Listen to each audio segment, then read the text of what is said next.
Vamos falar de China, então? Vamos lá. Bom, a gente ontem também tivemos protestos, né? A Universidade Tecnológica de Nanjing, e é interessante, porque eram vários estudantes dentro da universidade fazendo protesto e falando que eles queriam ir embora e que não, e não podiam tocar neles, né? Porque, A política de Covid zero, ultra restritiva do governo chinês. Teve um caso de Covid na universidade e queriam encerrar todo mundo ali, né? Fechar tudo. E é assim, quando a gente começa a falar dessa realidade da tolerância zero à Covid na China, é impressionante os relatos, né? Gente que realmente testou positivo e não pode sair de casa, né?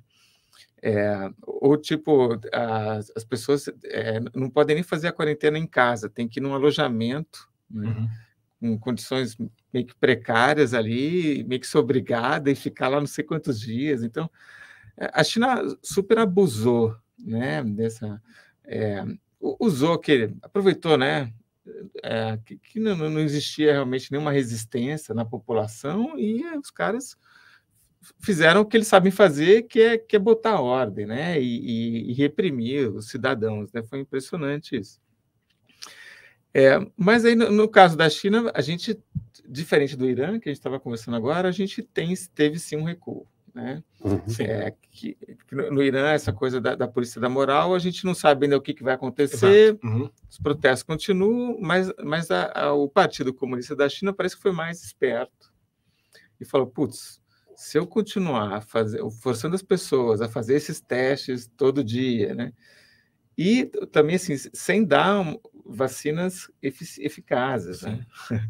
Porque a China só usou Sinovac e Sinopharm, e essas duas aí são menos, né, eficientes do que as ocidentais. A China entendeu que aquilo ali realmente era um problema, né? E era um problema que eles podiam resolver com relativa facilidade, né? Desreprimindo um pouco. Todas as dificuldades que eles têm lá, até econômicas, são autoimpostas, né? Que é a grande diferença dela para outros países que estão tendo momentos econômicos incomuns, né? Cabe a eles decidir, né? Diferente de, gosto falando do Irã, não tem um livro, um modelo teocrático que me impede de voltar atrás. É só ali o Pittsburgh se juntar, achar que era uma decisão e implementar. Né? Não é simples, né? O que eu acho que levou o Partido Comunista a fazer esse recuo, eu acho que é porque começaram a falar nos protestos, pediu a queda do Xi Jinping e o fim do Partido Comunista. É muito curioso como essas coisas se transformam, né? O protesto contra a legislação ultra restritiva contra a Covid salta logo para um protesto pela saída do regime. A história da massa no Irã, que era mas é que ali, no caso do Irã, acho que a violência contra a mulher, a repressão da mulher é muito intrínseca ao regime na forma que ele é hoje. Não é diferente da política de Covid do governo chinês. Né? E tem uma outra diferença que no Irã, já há algum tempo, eles vão para a rua e começam a gritar morte ao ditador, morte ao ditador. Sim. O ditador é o Khamenei. Né? Na China, assim, é um ou outro falando ali de, olha, fora Xi Jinping, né? E aí já tem gente, isso eu vi também nas matérias, que fala assim, não, não vamos falar de política aqui, não, nós somos bons cidadãos, né? Vamos falar só de Covid. Do tipo, segura aí, mas é porque é uma população que também, enfim, é um outro tipo de repressão, né? Jota, a gente tem uma imagem dos protestos, você pode passar para a gente? Na China, acho que é o vídeo 4.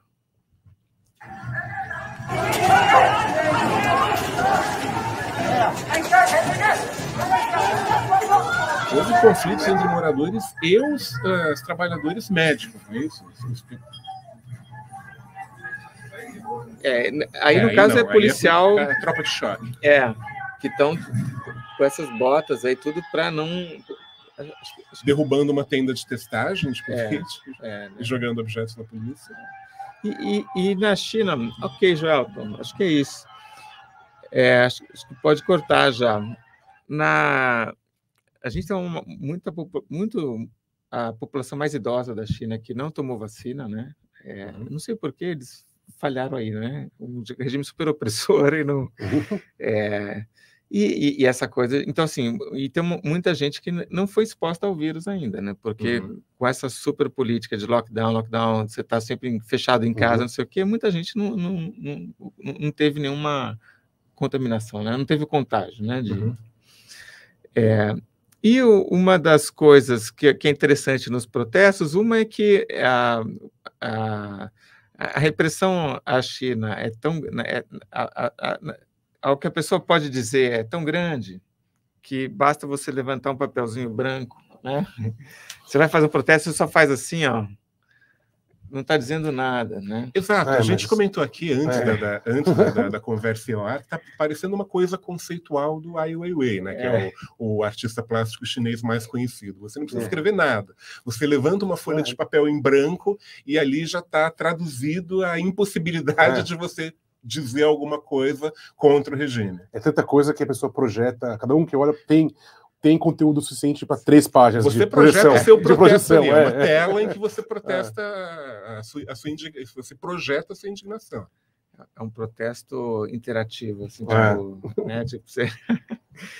Mas... E uma coisa curiosa, assim, também, que eu acho, assim, o nível de repressão foi tão grande que, de certa forma, né, o Oeste, né, liberal, assim, a maior parte das pessoas exige todo mundo a vacina, né? A gente viu, por exemplo, lá aconteceu com o John Covid, né, quando alguém não vacinado queria entrar num lugar onde era consensual que é importante a vacina, né? Até que ponto uma pessoa causou um furor, e hoje em dia você tem um país com mais pessoas no mundo, né, mudando o modelo de sanitário, né? Então a gente não vai nos preocupar aqui de manter um Covid zero, a gente vai abrir mais, o que você pode interpretar como um risco, né? Só abrir, mas eu não compensar isso, igual você falou, com a vacina melhor ou com algum outro tipo de medida, eu estou botando, em tese, parte do mundo em risco. E não houve nenhum tipo de protesto nesse sentido, né? Porque acho que foi tão receptivo que agora que, em se liberando um pouco, as pessoas, em geral, acho que aceitam que é razoável. É o bode na sala, né? O clássico caso do bode na sala. Você tirou o bode na sala, tá lindo. Tirou o bode da sala. E interessante também, por que o governo não usou as vacinas, né, da Pfizer, né? E é uma questão meio de orgulho nacional, né? Tipo, os caras falam assim, nós temos a melhor vacina, né? E se importar do outro, e que é uma coisa que Cuba tentou fazer e não fez, né? Porque Cuba tinha umas vacinas próprias lá, sei lá, Abdala, tinha uns nomes assim. Nunca teve nenhum estudo dizendo a eficiência dessas vacinas aí. Mas bom, a Marta Suplicy chegou a entrar em negociação para comprar, né, assim mesmo, as vacinas cubanas. Mas aí chegou uma hora que Cuba viu que precisava comprar, né, as vacinas, acho que foi as britânicas que a gente tomou aqui também, e enfim. E aí uma hora que acho que pesa a responsabilidade, de Oxford, né? De Oxford, e o medo de protesto. Né? E aí, Joel, a gente tem mais uma imagem do ursinho Pooh, fofa para a gente... isso aí, a gente vai falar daqui a pouco da Disney também, mas esse é o ursinho Pooh com um papel em branco, numa camiseta e num moletom que estão sendo vendidos na loja da Disney, no Japão. Natália, você pode explicar por que é o ursinho Pooh aí? Tá bom, eu acho que a folha em branco já está muito bem explicada, né? O ursinho Pooh, que claramente, assim, é uma referência ao Xi Jinping, né? E tanto que é proibido, assim, na China, você fazer qualquer tipo de caricatura, menção ao ursinho Pooh, assim, quase um crime, vamos dizer assim. Então, claramente é um recado aí para a China, pelo um braço japonês da Disney, né? Que é algo, de certa forma, novo, né? Acho que é muito comum, não parece um lugar comum, porque é uma coisa que você vê em tudo que é lugar, né? Assim, corporações tomando uma postura política, mas isso não era comum 20 anos atrás, né? Então, claramente, fazendo uma brincadeira ali, inclusive com um dos principais clientes deles, né? Assim, durante muito tempo, muito lançamento da Marvel, por exemplo, era pensado no mercado chinês. Eles até alteravam os posters, tinha a versão americana e a versão chinesa, né? Então, então, eles estão com essa política de parece que uma parte da Disney ali tenta olhar o dinheiro, o potencial do mercado chinês, ou tu tenta fazer o seu protesto ali, então fica essa briga dentro da empresa, né? Mas isso é genial, convenhamos. É legal, é muito legal. Você olha a camiseta, não é o Xi Jinping e não é um protesto, é o Xi Jinping segurando uma folha em branco. O que você vai fazer contra isso? Mas e a história do apelido do Xi Jinping é aquela coisa clássica de quando a gente era criança, estava no colégio, quando você não gosta de um apelido, é aí óbvio. que ele pega de verdade. Com certeza, Não tem jeito.